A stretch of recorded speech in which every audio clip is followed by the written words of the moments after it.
40 years in the making. Songs that connected them. Songs that gave them a foundation for a sound that would become their signature. Songs they still love to sing. The songs that started it all.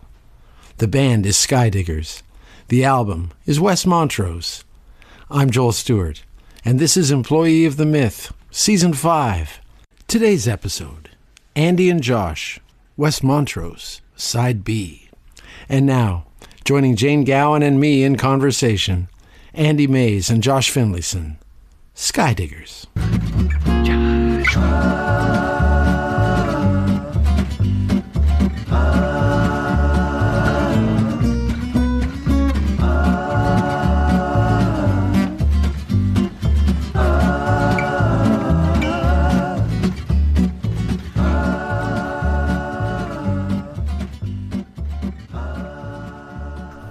Let's do a roll call. Who are you? I'm Jane. How are you? Who are you? Nice to be here. And you? I'm Josh. And I'm Andy. Dang. And I'm Joel, I guess. I'll just be the only one who tells the truth around here.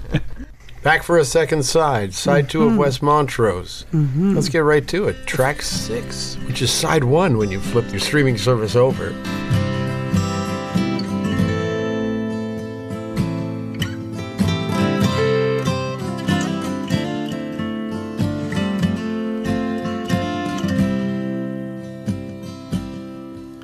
I was born on this mountain a long time ago, before they cut down the timber and stripped mine the coal. When you'd rise in the morning before it was light, and go down in the dark hole and come back up at night.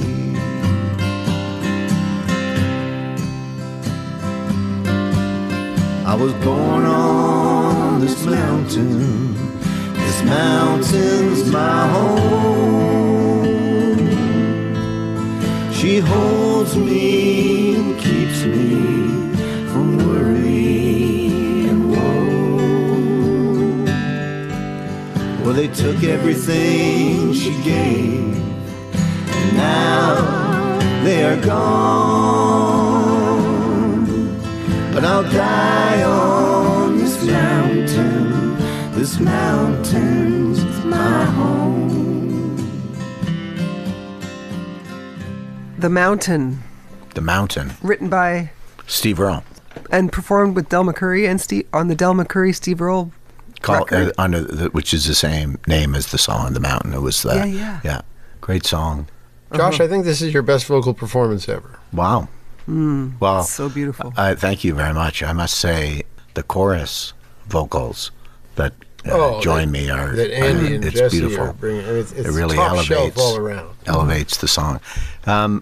I did see that tour when they came to Toronto, and they played at the fucking shittiest venue you could imagine. It was The government? It was whatever. It was something down like the on Queens government. It was a Queens dance. Quay. They played it at a dance club. Yeah. Government with a U. The government. Yeah. Anyway, I heard the record, and I definitely would have heard the song, but it was kind of much later. I just heard that song, and it's like this old timey vibe. It's the reference to the mine and all that stuff. But really, what resonated with that song with me was, to me, it's a song about change. That change always is. Whether you want it to come or not, change is always the constant. And that is how I identify with that song, and I liked it that way. The context for this record and for some of the other songs, because it sounds like it's an old, Celtic melody. It sounds familiar. And, it's just one I started singing, I don't know, a few years ago. And probably would have sung it to Andy at some point, I've been doing some shows with Kevin Hearn and Chief Stacey LaForme, sometimes Hugh Marsh, and we've done a few shows for the Greenbelt Society, which is an environment organization that Chief Stacy is affiliated with, and this is a song I would sing in that. Nice. Chief Stacy's also a poet, and Kevin and I have done some music for poems that he's done, and we've done these shows where we do some of his poems and we sing some songs. And that's a song I've been singing in that context. But it felt like a good one for us to sing in this environment. And Jimmy knew it right away, and again, really kind of what an unbelievable solo he plays in that song. And then when we mixed the record, Jessie had sung her parts in Toronto. She sang 2 harmonies to it, and then Andy added his harmony when we mixed it. And again, to me, it just it almost turns it into a gospel-y kind of absolutely, 100%. I always find a male voice doing Steve Earle, many females have covered Steve Earle songs successfully, but I feel like as a guy who sometimes sings with a guitar, I can't not sing like Steve Earle when I'm singing his songs. Like, he has that way, it's Christmas time, and right. and to get away from that and empty that, there's such a purity to this recording. I just think it's wonderful and beautiful. Yeah. And run, do not walk to the nearest record store. Absolutely. Well, thank you. That's very generous. Levon Helm sings in a killer version of this tune.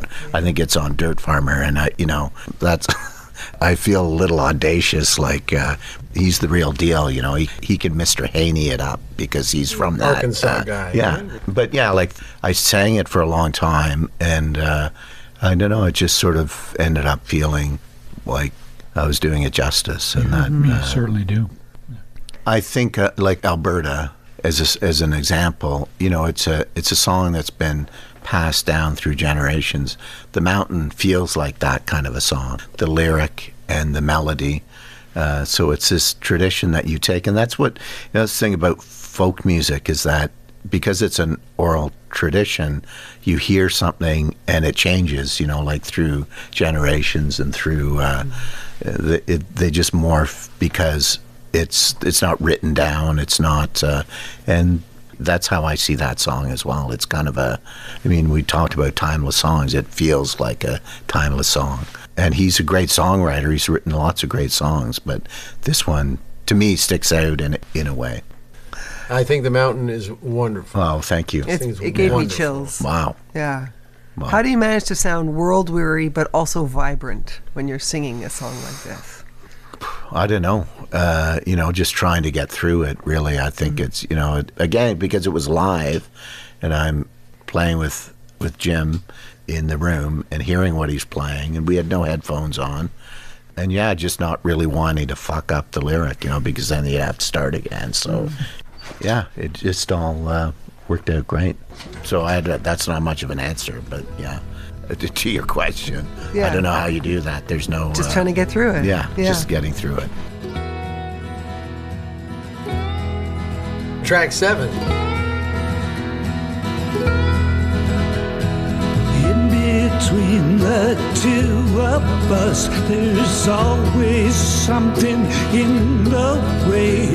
A mountain of unspoken words. Don't let this moment slip away.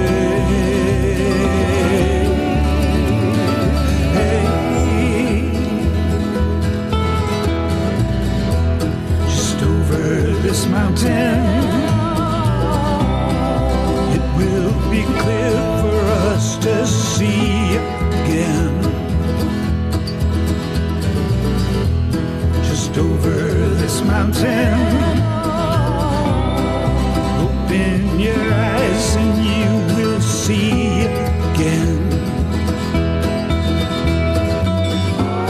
So why don't you just look around, step right in or clear right out. You're always standing somewhere in between. Draw back the curtain.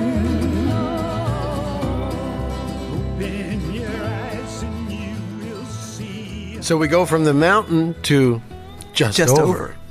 This mountain. Yes. Yeah. Another Skydiggers classic. Reinvented, revisited. That is an early written tune as well. I would say first 5 or so.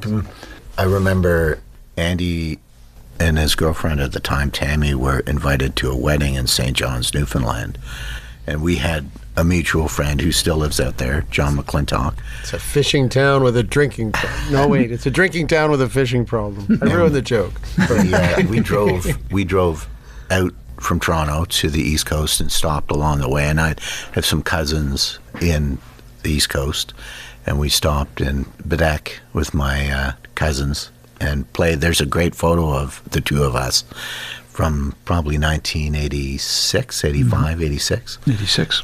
I remember having the guitar in the front seat of the car and playing that song and finishing that song in the car, yeah. Oh, that's great. That's my memory of that song. Is that the only song you've written in a car? Well, probably with the guitar. Right. You know, I wasn't driving, Andy was driving, so yeah. I'm sure buses and shit like that, or even vans, I'm sure we would have played guitars, but that's just a very specific memory. And that what was it, a Toyota or a Mazda? Oh, it was a Mazda. A Mazda, okay, yeah. A great car. Anyway, that's where that song, and we tried to record it for our first album and weren't happy with what we were coming up with, and so finally it made it onto Just Over This Mountain in 1993. That version was quite drum forward. Could you describe it? The 1993 version? Yeah, and there's that whole, almost like a Ray Charles call and response. Ray up at the end, Yeah, that all came later. That's Evolve Live, maybe, no? I don't remember. I think we were just trying to... We had a version and vision of the song that we weren't content with. It wasn't kind of working for us, or at least that's what we felt at the time.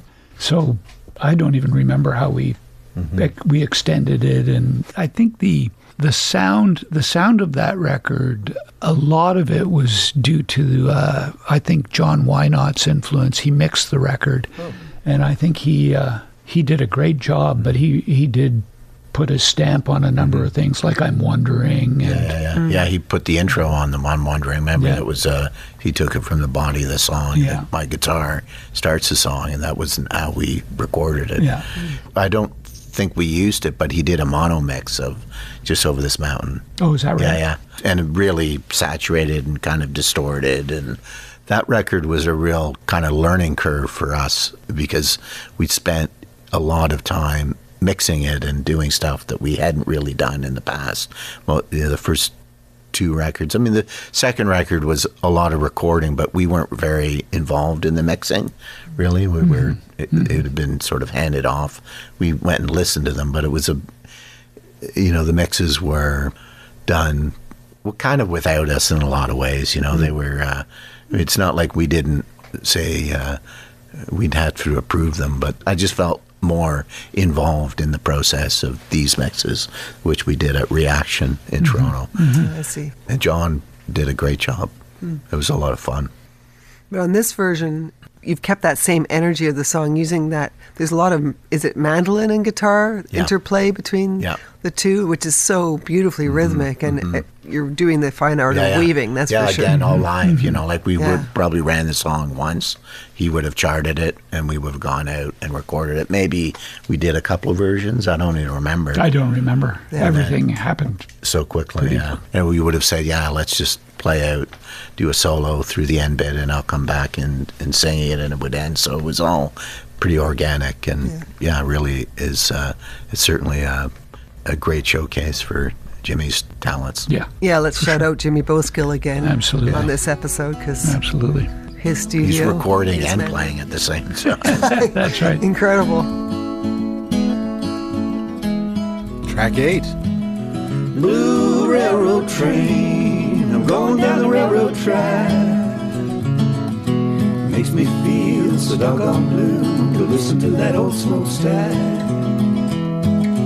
Drivers rolling on, leave me here behind. Give me back the good old days, and let me ramble down the line.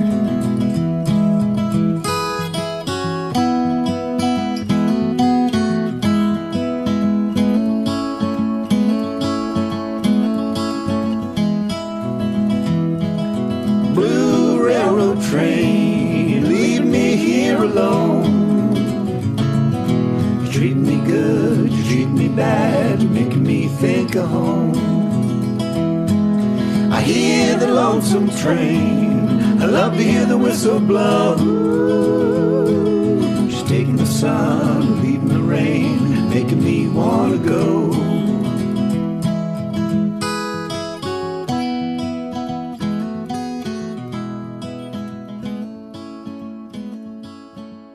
Blue Railroad Train by the Delmore Brothers. Over to you, Josh. I have very limited knowledge of the Delmore Brothers. I don't have a ton of knowledge, although, again, just because we've been having to give all the publishing credit and the writing credit, I've done a bit of research about them. And this was recorded, I think, in the version that they originally recorded, which I guess Doc Watson would have played or learned from, which is how we learned the song, from that essential Doc Watson record that I mentioned earlier.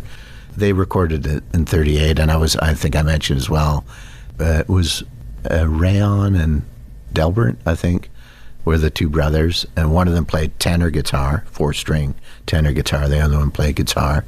And one of them died in the 50s quite early, and then the other one lived a little longer and wrote some sort of autobiography about them, which I haven't read. I'm trying to find a copy of it. I'm just curious about them.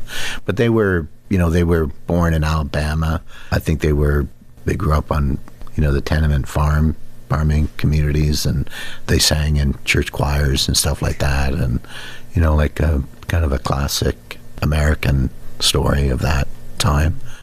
Like later on, they recorded like rockabilly stuff, like it was quite, and boogie woogie stuff, like after this traditional sounding stuff. But we learned it from the Doc Watson version, and we've been singing it really for probably close to 40 years. We still remarkably can't remember I can't fucking remember the words. That's funny. It's not. We know all the words. We just don't always remember what sequence the lines come in. Jesse does, but we don't. Yeah, Jesse does. It should be totally embarrassing, but somehow it isn't. Well, what is it about that song that keeps you coming back to it? And obviously, it's a foundation song from when you were finding your musical language. Yeah, and the finger picking, like I love, that I loved. I must say that the three of us singing it, which when we do sing it, it feels great. It's like when we sing together like that, it feels like a real superpower. Like it's you just feel like you're part of something much bigger when you do that. It's like the chorus and the mountain. It elevates it. It's like Snowblind on the last record. The three voices together feel great. It's fun to sing live. It's always fun to sing. Yeah. And when you're doing that, do you have that other person in the room that appears? What was that? Harvey is what the mamas and papas used to call it. Oh yeah. When the voices stack and you hear a fifth voice. Right. It's like you were talking about Kerner Hall in the previous episode. Kerner Hall being a character when you're, being a member of the band. Yeah, sometimes. Yeah, some rooms can be like that. Yeah, for sure. Yeah, it's just it's a fun one to sing, and kind of lively too, and the phrasing and the rhythm of the vocal is really yeah. Well, in that Delmore version, I was listening to that. The brother harmonies. I mean, you two aren't brothers, but you're brothers in spirit and music, and there's something about those brother harmonies, obviously, because they have the same DNA. That there's this blend, blood harmonies. Yeah, but your voices are quite different from each other. You have different qualities to your voices, but are you ever trying to get to that brother sound? I mean, you do have it in a way. This is not in the same way as what you're describing, though. Our voices are quite different, and you can always pick us out when we're singing. Yes, we're not super blenders. But adding that third seems to bring it all. Yes. Yeah. I mean, I think I've gotten better at matching, like rhythmically. Part of it was also just the syncopation of playing sometimes and singing. It took me a while, but this is a good example of where it's pretty tight. It's a pretty it is. tight vocal, and that feels good too. Yeah. Fun fact, Alton Delmore was born in the same year as my dad.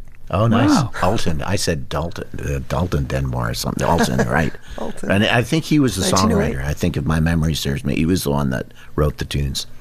Ah, So, okay. like with the Louvin brothers, it was Ira that wrote all the tunes. Right. I kept buying Josh the same Christmas present.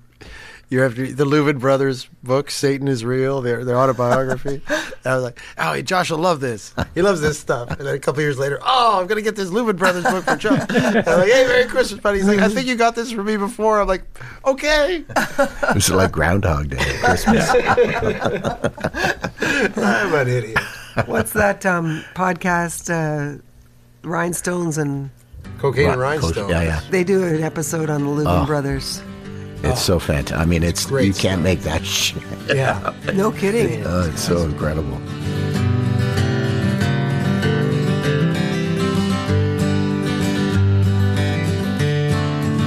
Track 9.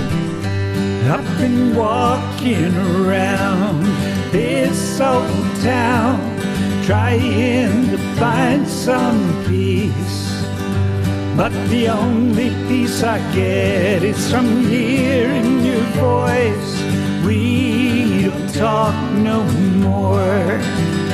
I've had restless nights you wouldn't believe. Days are just as hard.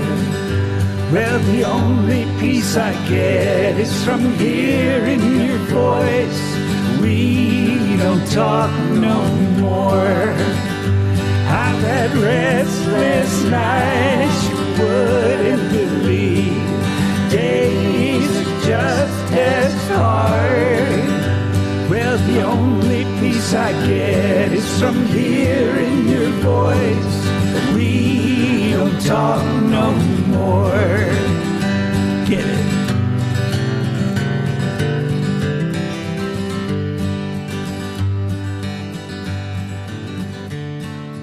This Old Town. Peter Cash. You bet. Was this on the cassette that Peter gave you?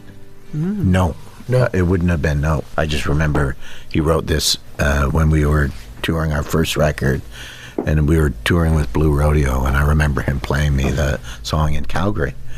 That's my memory of that song. It's a deceptively clever little tune because I've had restless nights you wouldn't believe is a verse, and then it's also a chorus, Yes. which is kind of wild, Yes. right? Kind of awesome. Yes. Jane and I sing that in our little gag that we Nice. do, Yeah. and the kids dig it, man. They Oh, it's a still great- dig it. It's a it's great a little song. tune and has universal appeal. You've done it well in the past. You continue to do it. Why revisit it for West Montrose?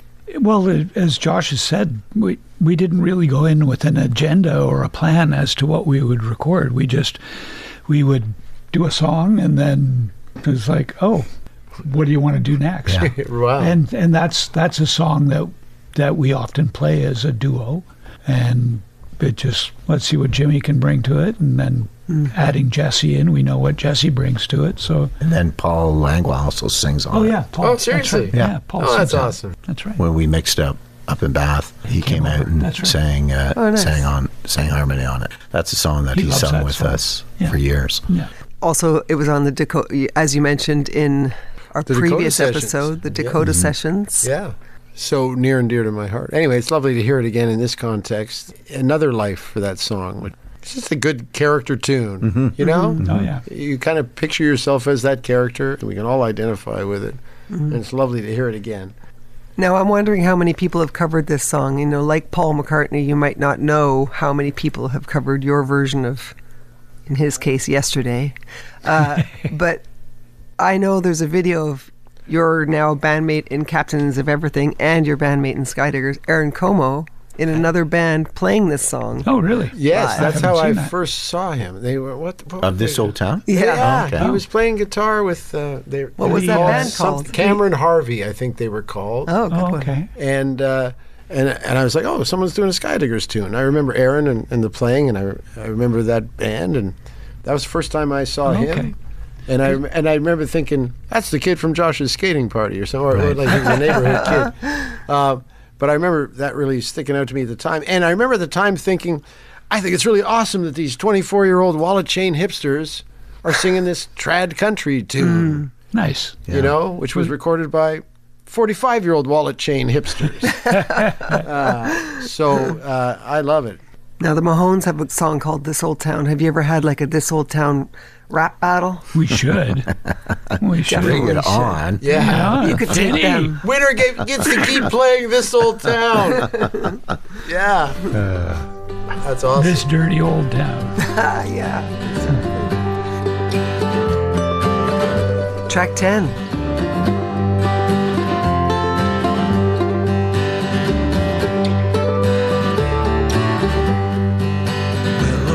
So I'm being foolish. Well, alright, let people know about the dreams and wishes you wish in the night when lights are low. Well, alright, we will live and love with all our might. Well, alright,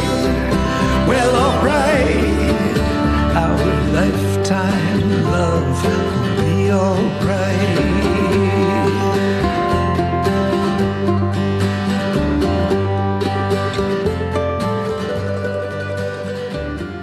Well, all right. Buddy Holly. All right. Yeah. Buddy Holly. Yeah. Not written by Buddy, but I even forget who wrote it. No, he was one of the writers, though, wasn't he? I don't know the full story, but he was from Texas. Yeah, from Lubbock, Texas. Yeah. And a lot of their early recordings were done in New Mexico. I can't remember where, but it was the Norman Petty. Yeah. Studio. Yeah. And I don't know if it was Norman Petty. One of them sort of just assumed songwriting, and the others sort of in the day credit, where, So I don't Welcome know to the music story. business. Different time. Welcome to the music business. Anyway, but I think that Buddy definitely was one of the writers. That's my impression from my research. But what a great tune. Like great energy. Just a great message. Yeah. That's why we've been singing it for 40 years. We just makes us feel good. It's no Oh Me Wise, is it? But it's the tonic for the murder ballads. That's right. We will live and love with all our might. That's quite a statement. Well, and through the course of our discussion about West Montrose, you've been talking about the thesis of you and Josh being able to be portable as musicians and take a guitar and two voices and sing anywhere. Mm-hmm. And I think that lyric is also part of your thesis as individuals. Saying this obviously because I'm on the payroll here, but you tend to bring positivity to the people you meet and the places you go, and maybe that's why we keep singing that song. Yeah, absolutely. To remind yourselves of absolutely. That. Not that you would ever forget it, but. There's going to be a little something extra in your pay packet this week, Joel. So much. Can I say something nice too? Does it look like flour?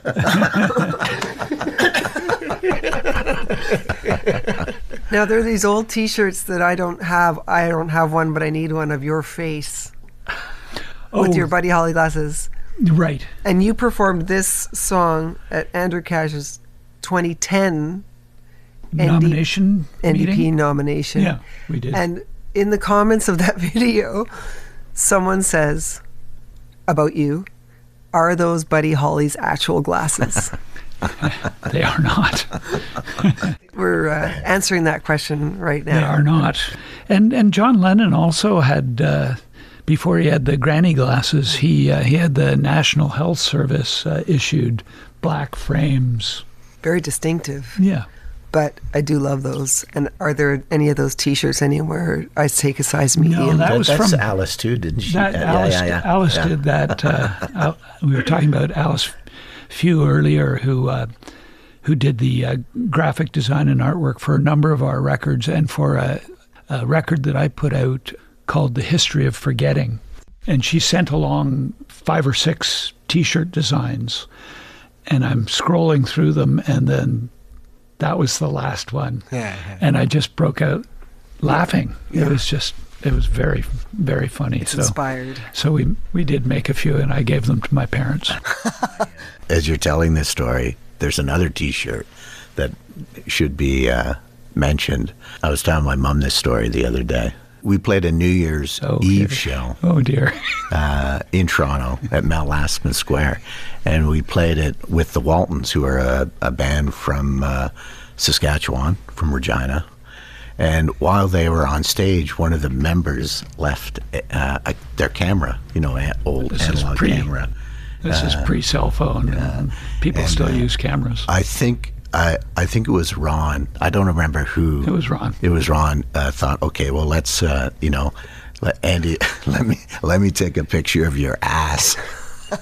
And when they, when they develop the film, there'll be a picture. So, funny. We go and do our set. Of course, totally forget about it. 6 months, 12 months later, whenever we're in, I think we're in Saskatoon, and we arrived to soundcheck, and one of their crew members had come to the show to soundcheck. A friend, and he had T-shirts made of Andy's ass on the front of the T-shirt. Talk about one-upmanship. It was like that was pretty good. That's a T-shirt that people should be trying to purchase. That is a collector's item. From one end to the other. Probably requires a sky diaper at this point in time. Anyway. I think I'm blushing. Yeah. Congratulations. Where do we go from there? All right. It could have been anyone's ass.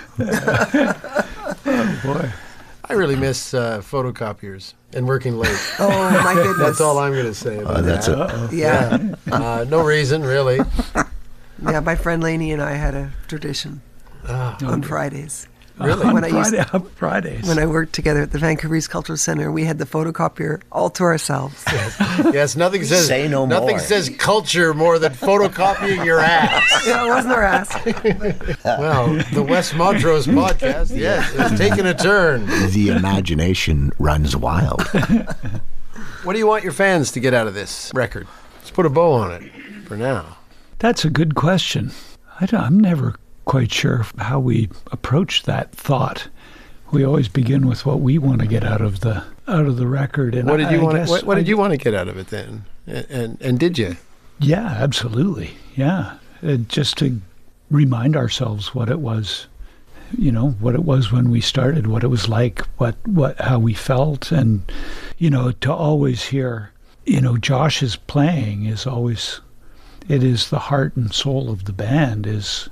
I always say the rhythm of the band is in Josh's right hand. Mm-hmm. If you want to hear where the Skydiggers rhythm comes from, just listen to either his finger picking, or it's so incredibly steady. And then to add Jim into that, who's also a phenomenal player, and to revisit these songs where maybe in a way there wasn't the pressure of, trying to find the right version of a new song. I think we removed that pressure. We were playing things that we were already confident in. And that you like. And that we like. There's a joy to that. Yeah, too, so there's sort of just I don't even quite know a word that I wrestle with, I guess, sometimes, but that I like is nostalgia. I guess I'm a very nostalgic person. I like revisiting happy times and the people that I've had happy times with, or meaningful moments in life. And I like to keep moving forward, but sometimes it's nice to revisit those times in order to take stock, to ground oneself, and then to move forward again. And so I think this is a moment where we're taking stock, like we did when we did The Truth About Us in 2009, where we realized at that time that we were part of a community, and maybe something that we'd always known but had either taken for granted or just not really thought about in the same way. And I think that, that was an important process for us because I think it allowed us to move into the phase that the band has now been in since 2009, which is very creative, very productive. Very prolific. And very prolific. Yeah. You know, we just had an album out of original material, new material, a year ago. This is a chance to take stock and then move forward into the next, whatever the next thing is. Lovely.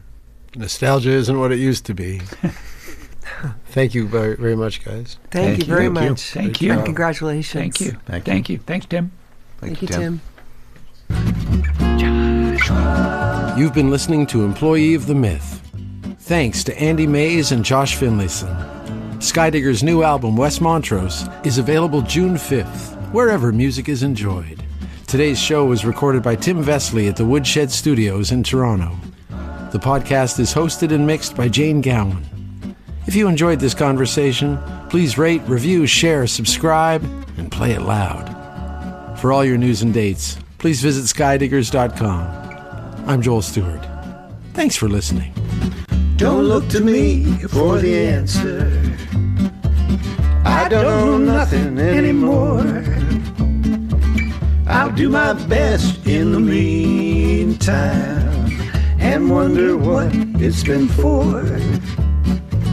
Je t'aime toujours, mon amour. Je t'aime toujours, mon amour.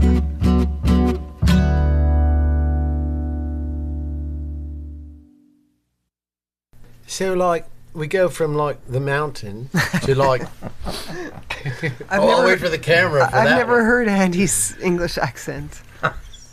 That's so. I'm being a fucking smart ass. Always wanted to be on top of the pops, hey, Andy? It used to really. It used to wind me up. Yeah. Now it's just funny. So did the acid wash of Ronnie. You know. When man. I used to say that, and it wasn't acid wash. It was stone wash. It was something like that.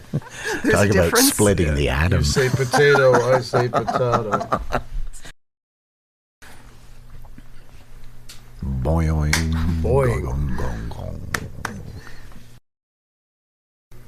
Boing.